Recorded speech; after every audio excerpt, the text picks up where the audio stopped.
Birthday noon ng batang si JM. Kaya naman may malaking regalo sa kanya ang mga magulang niya. Wow, soldiers!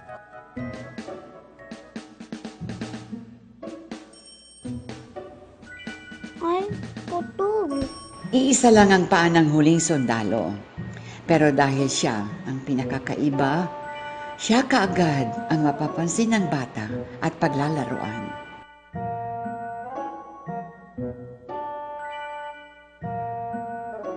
Ay, putol.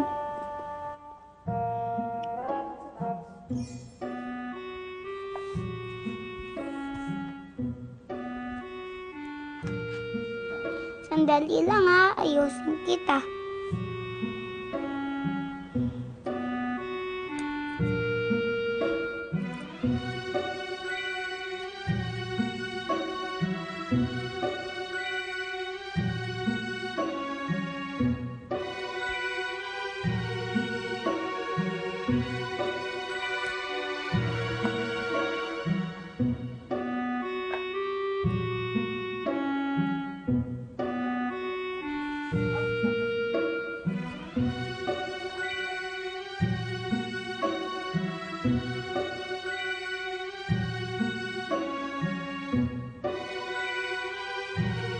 Yan, okay ka na.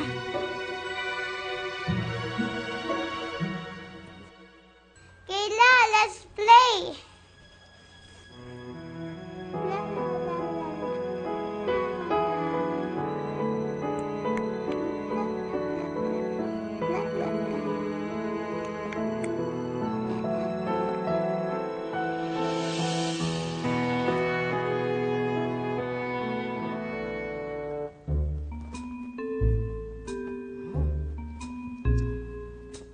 JM! Kayla! Halika na dito, kumain kayo! JM! JM! Kayla! Hala!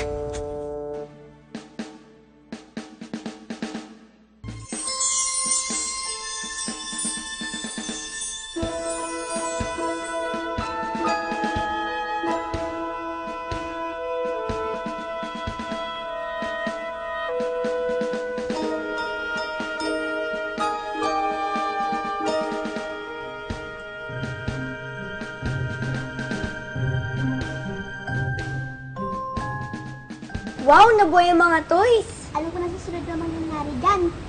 Mahanap na ng soldier ang love of his life. Moira!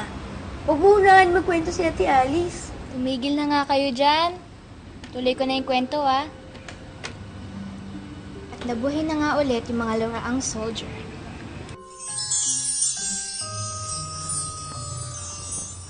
Ayos! Grabe, no? Ang dami-dami natin dito. Ang dami nating pwedeng makilala. Oo nga, Bunso. Maglaro tayo. Ikaw lang naman ang nilaro ni Master JM kanina eh. Sige ba, tara.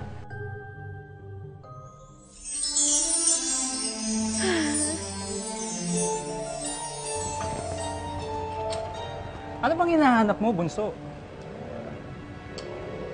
Siya, kuya.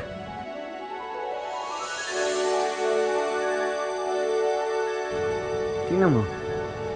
Napakaganda niya, di ba? May pakaramdam ako eh.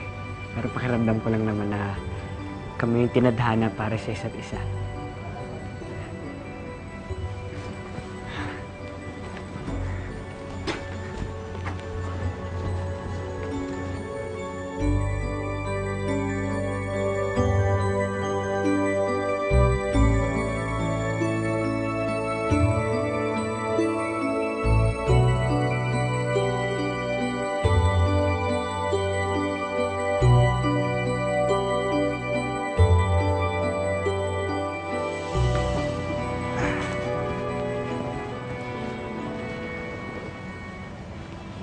Ay.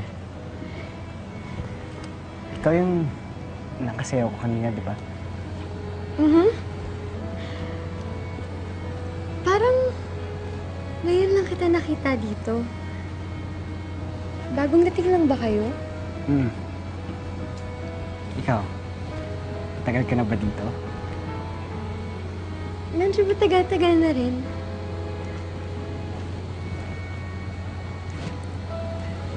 Pwede ba kitang makakwentuhan? Kahit saglit lang. Oo naman. Ako nga pala si Slim. Ano na? Ano na? At doon na nga nagsimula magkakilala ang dalawa. Madali ring nahulog ang loob nila sa isa't isa.